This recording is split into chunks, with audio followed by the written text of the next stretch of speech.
अंग्रेजी का एक मशहूर कथन है, when you can't tell the truth start spreading lies.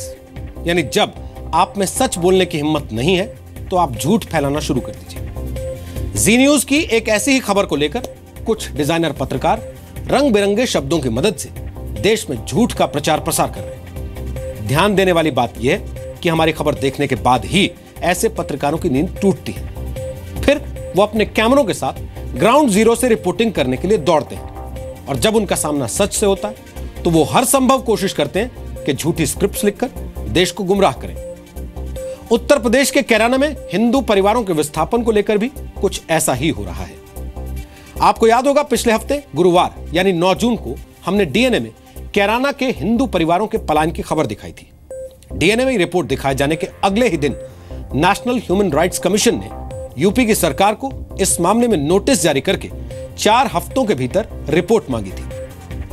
हमारे देश के डिजाइनर पत्रकार जो कल तक एयर कंडीशन टीवी स्टूडियोज में बैठकर पत्रकारिता का बुटीक चला रहे थे, उन्हें भी जी न्यूज की ऑन द स्पॉट रिपोर्टिंग के बाद कैमरों के साथ कैराना जाने पर मजबूर होना पड़ा। हमें लगा कि उन्हें अपनी जिम्मेदारी का एहसास हो गया, लेकिन सच ये है कि कैराना जाने वाले ऐसे पत्रकार और न्यूज चैनल्स के रिपोर्टर्स अपनी जिम्मेदारी दिल्ली छोड़कर गए थे, क्योंकि वो कैराना के हिंदू परिवारों की तकलीफ को झूठा बता रहे। झूठ का प्रचार प्रसार करके कैराना का सच छिपाने वाले ऐसे सभी लोगों के लिए जी न्यूज ने एक बार फिर देश के अलग अलग हिस्सों से रिपोर्टिंग की है। हम उन तमाम लोगों के पास गए जिनका आशियाना कुछ समय पहले तक कैराना हुआ करता था, लेकिन आज वो लोग डर और दहशत की वजह से अपने ही देश में तिनकों की तरह इधर उधर बिखर कर रह गए हैं। हमारी ये रिपोर्टिंग सिस्टम को चलाने वाले लोगों, अफजल प्रेमी गैंग और देश के तमाम डिजाइनर पत्रकारों को ध्यान से देखनी चाहिए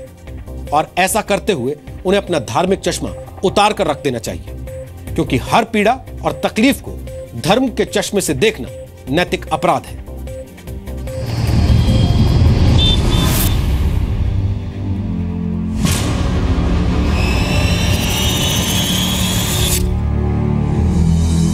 कैराना का प्रत्येक हिंदू परिवार दहशत में है और यहाँ से पलायन करने की सोच रहा है।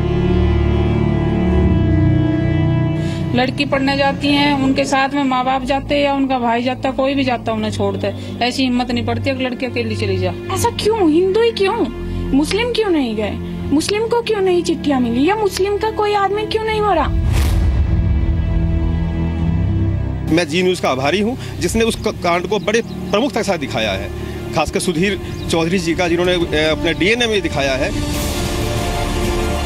कैराना पर जी न्यूज की खबर का देशव्यापी असर।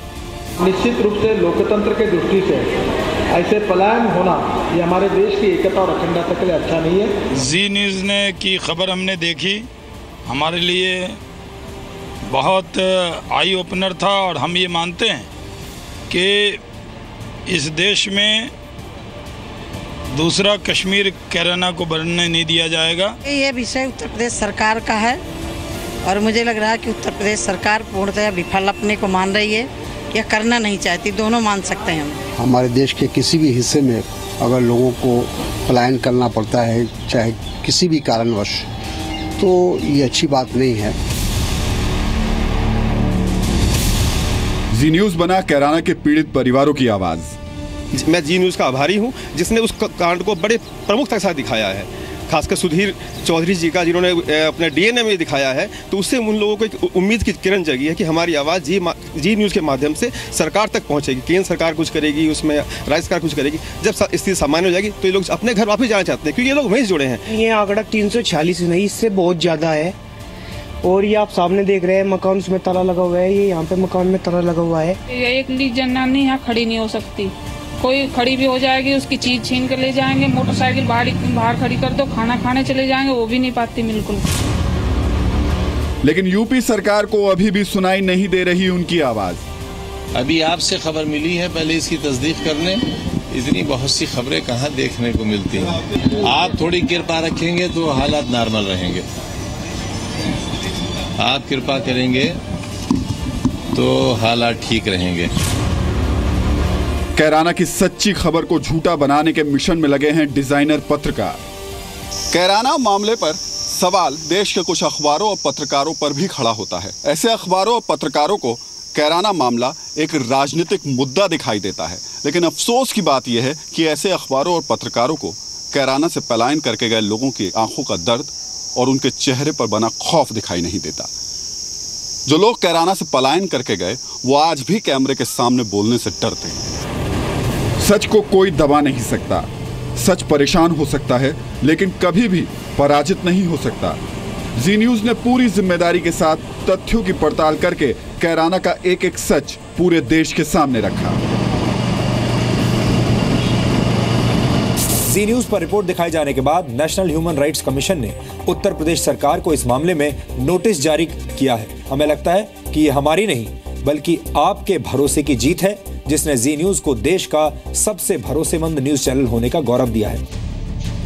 जी न्यूज़ पर खबर दिखाए जाने के बाद हर भारतवासी कैराना के हिंदू परिवारों के लिए चिंतित है। इसी के साथ सबको ये डर भी सता रहा है कि कहीं कैराना 1990 के दशक का कश्मीर तो नहीं बनता जा रहा। किसी की सरकार में कोई पलायन कर रहा हो तो उस सरकार को सोचना चाहिए कि कारण क्या है।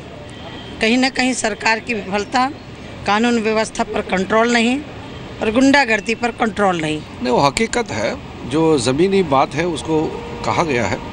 अब इसमें घटना जो भी हुआ है अच्छा नहीं हुआ, उसको जांच करना चाहिए और उत्तर प्रदेश सरकार को भी उसको गहराई से देखना चाहिए कि ऐसा क्यों हुआ। किसी को अगर अपने ही देश में पलायन करना पड़ेगा, ये अच्छी बात नहीं है, अच्छा संकेत भी नहीं है। अब हिंदुस्तान में भी किसी जगह से हिंदू का पलायन होगा तो इससे दुर्भाग्यपूर्ण बात क्या हो सकती है। इस देश में जहाँ सब धर्म के लोगों को बराबर का दर्जा मिला है, वहाँ अगर बहुसंख्यक समाज के लोग ही डर जाएंगे तो उस प्रदेश का कुछ होने वाला नहीं है। क्या मजाल है, कहाँ थी उनकी इंटेलिजेंस, कहाँ थी सरकार, कहाँ थी गवर्नेंस। आखिरकार एक सांसद को खड़ा होना पड़ा, एक वरिष्ठ सांसद को खड़ा होकर ये बताना पड़ा कि 346 परिवार वहाँ से पलायन हो चुके हैं। क्यों नहीं इसकी जांच प्रदेश सरकार ने कराई और कब तक, क्या बनाना चाहते हैं उत्तर प्रदेश को। लेकिन ये बड़े दुख की बात है कि कुछ मीडिया हाउसेस कैराना में हिंदू परिवारों की तकलीफ पर नमक छिड़कने का काम कर रहे हैं। यही नहीं, उत्तर प्रदेश सरकार भी मामले को राजनीतिक रंग देकर लीपापोती करने के सिवाय और कुछ नहीं कर रही। बीजेपी तो ये कह रही है कैराना में वो लोग भगा दिए समाजवादी लोगों ने। कितने भारतीय जनता पार्टी के लोग बेईमान हो सकते हैं। एक एक कैराना की जो लिस्ट दी है बीजेपी के सांसद और बीजेपी के लोगों ने, उस पर आपको विचार करना चाहिए। कौन कितने वर्ष पहले चला गया, कोई 5 साल पहले चला गया, उसके भी जिम्मेदार हम समाजवादी लोग हैं। कोई 14 साल पहले कोई घटना हुई उसकी वजह से चले गए, उसके लिए भी समाजवादी जिम्मेदार हैं। अरे मैं चाहता हूँ कि भाई वो बात साफ आए, और क्योंकि चुनाव करीब है, बीजेपी के पास मुद्दा नहीं है, वो हमारे तमाम कामों को छिपाना चाहते हैं। अभी हमारे पास पूरी तरह से सूची नहीं आई है, वहाँ से रिपोर्ट नहीं आई है। जब आधिकारिक रूप से हमारे पास रिपोर्ट आ जाएगी, जो कि बहुत ही शीघ्र आ जाएगी, तो तदनुसार आप सभी को अवगत कराया जाएगा। खौफ के जिस माहौल में कैराना के हिंदू परिवार विस्थापन के लिए मजबूर हैं, उसे अपराधियों के राजनीतिक संरक्षण का नतीजा माना जा रहा है। लेकिन राज्य सरकार के कानों तक किसी की चीख नहीं पहुंच रही। इस तरह की कोई बात नहीं है, ये चुनाव है इसलिए लोग फैला रहे हैं, ऐसी बात है। वहाँ के लोग मेरे पास भी आए थे और उनका कहना था कि इस तरह हमारे यहाँ कोई ऐसी स्थिति नहीं है।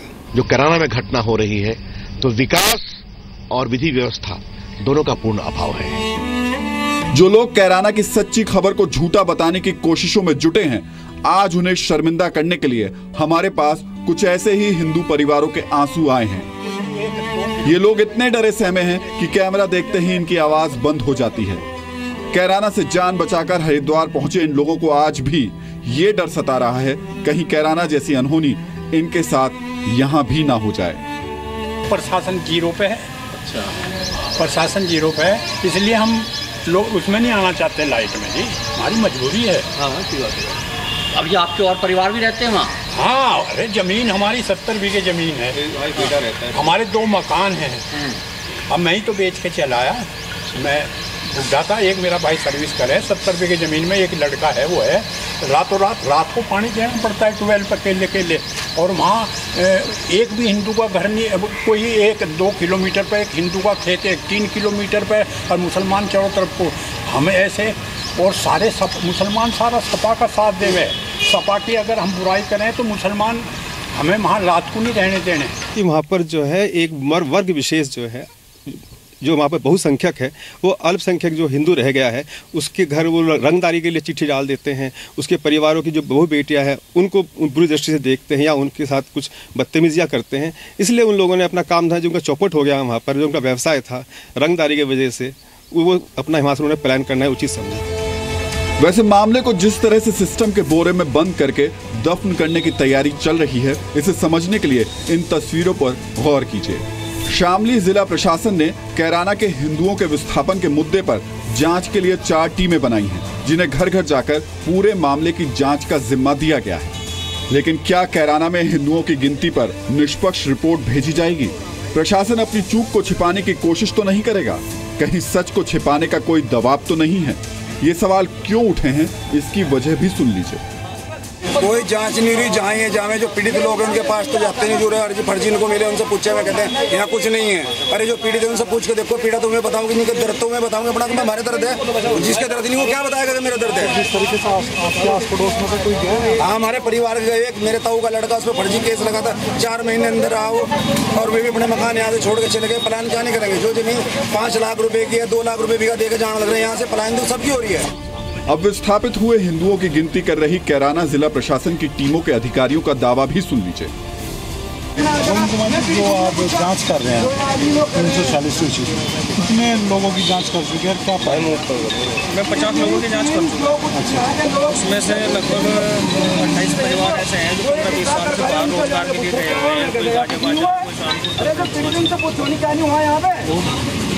कोई बाकी लोग काम के सिलसिले में बाहर जा रहे हैं, उनके परिवार यहीं पे आते जाते रहते हैं। ये तो कुछ भी नहीं।